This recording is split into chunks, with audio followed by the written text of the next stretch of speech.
Typhoid রোগের চিকিৎসায় সাধারণত অনেকগুলো অ্যান্টিবায়োটিক ব্যবহার করা হয়, যেগুলো পর্যায়ক্রমে তার কার্যকারিতা হারাচ্ছে। তো এই টিকাদানের মাধ্যমে যদি টাইফয়েড রোগীর সংখ্যা কমে, এর ফলে এই প্রতিরোধী জীবাণুর উদ্ভব সেটাও অনেক বেশি স্লো হবে, এবং তার ফলে অ্যান্টিবায়োটিকগুলো তার কার্যকারিতা সংরক্ষণ করতে পারবে, যেগুলো শুধুমাত্র টাইফয়েডেই না, সেগুলো অন্যান্য রোগেও আসলে ব্যবহার উপযোগিতা থাকবে তখন। অতএব এই ভ্যাকসিনটি ব্যবহারের মাধ্যমে বাংলাদেশের মানুষকে টাইফয়েড থেকে মুক্ত করা, টাইফয়েডের বার্ডেন কমানো এবং অ্যান্টিমাইক্রোবিয়াল রেজিস্ট্যান্স কমানো, এবং সব মিলিয়ে সামগ্রিকভাবে মানুষের উৎপাদন সক্ষমতা, তাদের সুস্বাস্থ্য এটা নিশ্চিত করার ক্ষেত্রে এটা একটা মাইলস্টোন। তো আগামী 12 তারিখ থেকে সারা দেশে প্রায় 5 কোটি শিশু কিশোরের মধ্যে এই টিকাদানের ব্যাপক কর্মসূচি শুরু করতে যাচ্ছি বাংলাদেশের পক্ষ থেকে। বাংলাদেশ পৃথিবীতে 8ম রাষ্ট্র, এবং এটা একটা বিশ্ব স্বাস্থ্য সংস্থা কর্তৃক একটা প্রি কোয়ালিফাইড ভ্যাকসিন। বাংলাদেশ সরকার কখনোই এই ধরনের সম্পূর্ণ নিরাপত্তা বিষয় নিশ্চিত হওয়ার আগ পর্যন্ত সাধারণ কর্মসূচিতে কোনো ভ্যাকসিন অন্তর্ভুক্ত করে না। অতএব আমরা আশ্বস্ত করতে চাই যে বিশ্ব স্বাস্থ্য সংস্থার পক্ষ থেকে এটা নিরাপত্তা নিশ্চিত করা হয়েছে, এটার মান সম্পর্কিত বিষয় নিশ্চিত করা হয়েছে, এরপরেই এটা আমাদের জাতীয় কর্মসূচিতে অন্তর্ভুক্ত করা হয়েছে। তো আজকে আমরা এই আগামী 12 তারিখের এই কর্মসূচিতে সারা দেশব্যাপী বিভিন্ন মন্ত্রণালয় এই ব্যাপারে আমাদের পাশে এসে দাঁড়িয়েছে।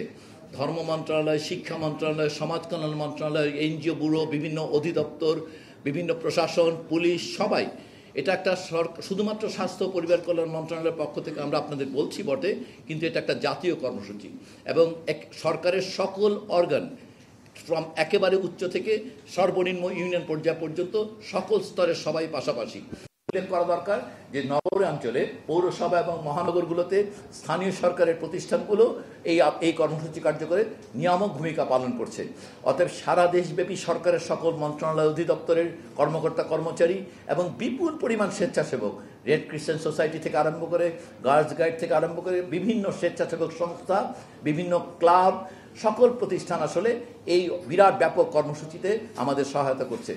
আমরা বাংলাদেশে, আপনারা জানেন, এই কর্মসূচির জন্য আজকে সকালবেলা আমরা সারা দেশের মাঠ পর্যায় থেকে সর্বোচ্চ স্বাস্থ্য মহাপরিচালকের সহ আমরা একটি সভা করেছি, এবং সেখানে আমরা জেনেছি বাংলাদেশে ইতোমধ্যে প্রায় 1/3 চাইতে বেশি মানুষ অনলাইন রেজিস্ট্রেশন করেছে, ম্যানুয়ালিও প্রায় 15% মানুষ রেজিস্ট্রেশন করেছে।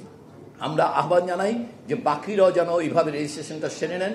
এই ক্ষেত্রে একটা বাধ্যবাধকতার কথা বলা হচ্ছে, এটা আসলে বাধ্যবাধকতা নয়।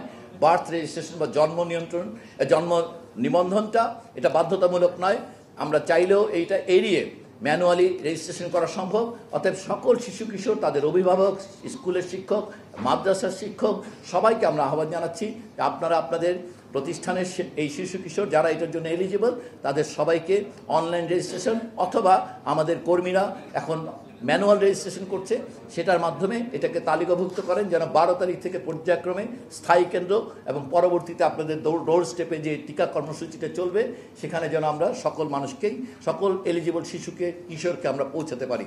তো আপনাদের মাধ্যমে আসলে আজকের সংবাদ মাধ্যমে, আপনাদের সংবাদকর্মী, এ সকল মিডিয়া, ইলেকট্রনিক প্রিন্ট মিডিয়ার মাধ্যমে আমরা সমগ্র জাতি, সকল মানুষকে কাছে আহ্বান জানাচ্ছি যে আপনারা এলিজিবল সবাইকে এই আগামী 9 মাস থেকে 15 বছর বয়সী সকল শিশু কিশোরকে আগামী 12 তারিখ থেকে 1 মাস ব্যাপী যে টিকাদান কর্মসূচি চলবে, সেইখানে এই টাইফয়েড কনজুগেট ভ্যাকসিন নেওয়ার জন্য আপনারা তাদেরকে রেজিস্ট্রি করেন, তাদেরকে কেন্দ্রে নিয়ে আসেন।